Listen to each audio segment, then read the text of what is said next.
touch the bee. Thank you. Take a look at this water. Sort of dull, it's actually colorless. Doesn't even have a smell. The taste, it's really bland. Doesn't make any noise unless it's kind of pushed around by other elements like wind or gravity. And it feels a little bit wet. It's easily washed away. But when water is frozen into ice, it morphs into magnificent,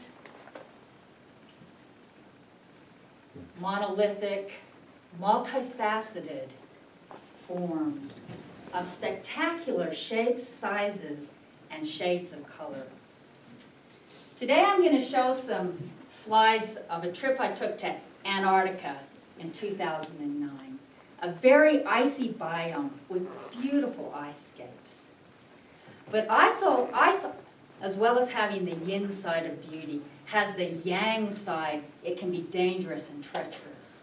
And I'm going to tell a story from some explorers in the early 20th century. And also I'd like to encourage you, if you want to see some of the icy biomes of the world, plan your trip sooner rather than later, because a lot of the ice of the world is melting and it's not refreezing. Water expands 9% when it's frozen. Now, the domestic ice that we use every day, we manipulate that size. We make it into chunks, cubes, or crushed, so that it easily fits in our coolers, cups, and cocktails. But wild ice, Mother Nature forms it into many shapes and sizes. It's Mother Nature's artistic palette in the cold climates. Now, ice comes in two types, because we have two types of water, fresh water and salt water. 97.5% of all the water on Earth is salt water, it's salinated. Only 2.5% is fresh water. And of that 2.5%, 69% of that is frozen in the ice caps and glaciers. Can I get you to touch the bee again?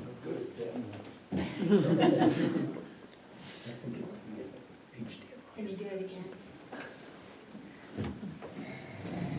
Okay. Here you see me kayaking among the icebergs in the waters off Antarctica near Elephant Island. Now the salinity of this water is about 35 parts per thousand. That means that the freezing point of this salt water is about a minus 1.8 degrees Celsius, compared to fresh water, which freezes at 0 degrees Celsius. Now when ice freezes, it forms many different shapes, sizes, and it captures the air, turns into many different colors.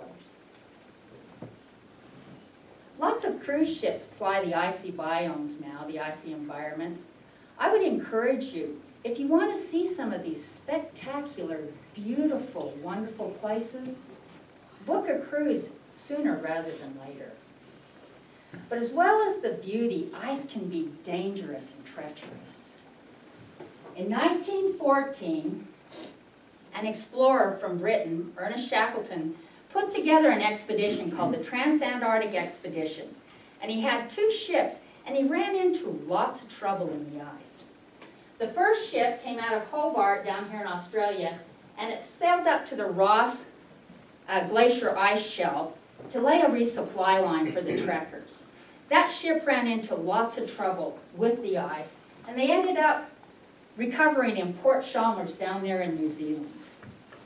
Shackleton and a crew of 28 left South Georgia, the red line. That shows their voyage on the Endeavour. The Endeavour got down into the Weddell Seal, and before it could come to the confluence of the Weddell Seal and the continent of Antarctica, it became frozen fast in an ice floe. It drifted, the yellow line, for many months. And where the yellow and green line meets, the The ice crushed the Endeavour. The crewmen got in the lifeboats, stayed on the ice floes, and they drifted the Greene line till they got to Elephant Island, an uninhabited island. Shackleton sailed from there back to South Georgia. A hurricane hit as he approached South Georgia with a crew of 4. They landed on the uninhabited side, and they became the first humans to trek across South Georgia. 3 months later, they rescued the men on Elephant Island. In all, this adventure lasted over 2 years, drifting on the ice, and longer until they could recover the supply line. And they never trekked across the continent. Icescapes, they're beautiful, as well as dangerous. But today, with the cruise ships that we have, I would encourage you to sign up. Go see some of these beautiful places. The ice caps are melting at a rate of 9% per decade. That's the North Pole and South Pole, the fresh ice up there. Also, the Arctic ice sheet up in the north, near the North Pole, they started measuring the depth of that in 1960, and it has lost 40% of its volume in depth. In the last 30 years, the Arctic ice shelf has been reduced by 1 million square miles, and that's an area equal to Norway, Sweden, and Denmark. Icy vacations, icy biomes, they're wonderful. Book now. I can almost guarantee you that the cruise ships of today are far more ice-worthy than Shackleton's Endeavour.